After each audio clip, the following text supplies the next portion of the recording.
Hi viewers, అందరికీ నమస్కారం. Welcome to Sravya's recipes. Hi అండి. ఇవాళ మన రెసిపీ బ్రేక్ఫాస్ట్. అయితే బ్రేక్ఫాస్ట్ కి మనము అటుకుల తాలింపు చేస్తున్నాం. అయితే అటుకుల తాలింపు ఎలా చేయాలి? బాండి పెట్టుకొని ఆయిల్ పోసుకోండి. ఆయిల్ వేడెక్కాక తాలింపు గింజలు, పచ్చిపప్పు, కొంచెం కరివేపాకు, కొంచెం శనక్కాయ గుండు వేసుకొని వేయించుకొని పక్కన పెట్టుకోవాలండి. గోల్డ్ షేడ్ వచ్చేదాకా వేయించుకోవాలండి. కలిపుకొని గోల్డ్ షేడ్ వచ్చేదాకా వేయించుకోండి. అదిగోండి గోల్డ్ షేడ్ వచ్చింది. ఇప్పుడు మనం ఉల్లిపాయలు వేసుకుందాం. ఉల్లిపాయలు, పచ్చిమిర్చి, దీనికన్నా ఘాటు స్పైసీనెస్ పచ్చిమిర్చి వేయండి, కొంచెం ఎక్కువ వేసుకోవాలి. పసుపు కొంచెం ఎక్కువ వేసుకోండి, అటుకులకు పట్టాలి కదా.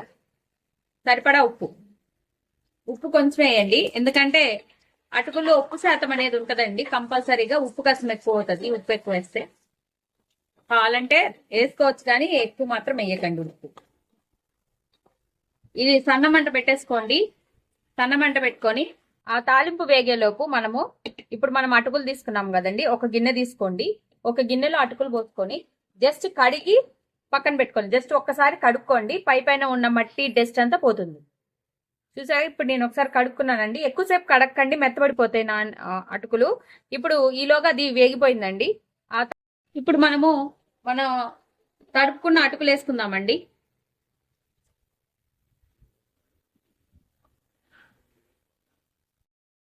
అటుకులు మొత్తం వేసేసుకుందాం.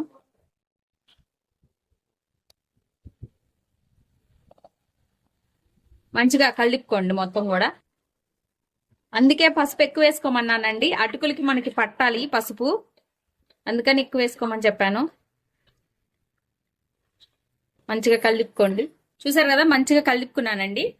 ఇప్పుడు ఇది ఇలా కాకుండా కొంచెం క్రంచీగా తెచ్చుకోవాలంటే కొంచెం హై ఫ్లేమ్ పెట్టుకోండి.